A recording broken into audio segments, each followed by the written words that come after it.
La Grèce a donc bien fait défaut. Athènes n'a pas versé au FMI le 1,5 milliard d'euros qu'elle lui devait. Le pays va devoir pour le moment se passer de l'argent du fonds, mais aussi de celui des Européens dont le plan d'aide est arrivé à expiration. Toutes les discussions semblent désormais suspendues. Nicolas Sarkozy s'invite dans le débat sur la Grèce. Pour le chef de l'opposition, ce pays ne fait désormais plus partie de la zone euro. C'est en tout cas ce qu'il affirme dans une tribune provocatrice publiée cet après-midi dans le journal Le Monde. Nicolas Sarkozy a rencontré hier à Madrid le chef du gouvernement espagnol. Après avoir parlé immigration, Europe et terrorisme, Mariano Rajoy a invité à déjeuner l'ex-chef de l'État dans un troquet qu'il voulait typique.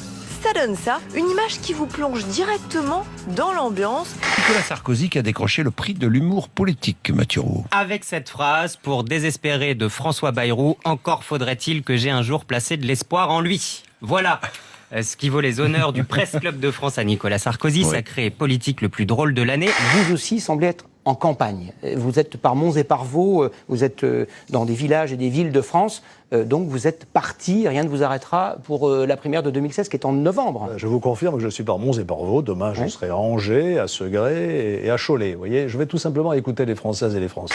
Vous supprimez l'ISF. Vous êtes au pouvoir, vous supprimez l'ISF. J'ai bien réfléchi à cela. Et sur l'ISF, j'ai tout fait dans ma carrière. Je l'ai supprimé quand j'étais ministre du Budget en 86 et j'ai commis l'erreur de l'alourdir en 95. Eh bien, aujourd'hui, je pense qu'il faut le supprimer parce que lorsque tous ceux qui ont de l'argent auront été s'installer ailleurs, eh bien, qui paiera ?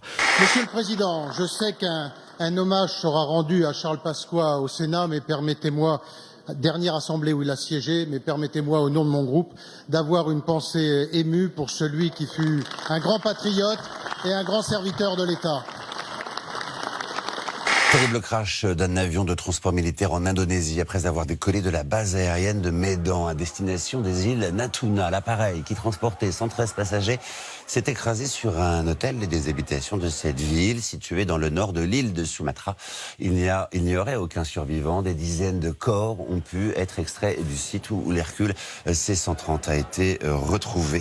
En déplacement à Dubaï, Paris Hilton a été invité par une télévision locale à faire une virée touristique en avion. Tout à coup, une sirène retentit, la jeune femme s'inquiète puis à l'arrêt des moteurs est carrément prise de panique. La supercherie est révélée à l'atterrissage, la blague n'a pas fait rire Paris Hilton qui aurait décidé d'attaquer la production.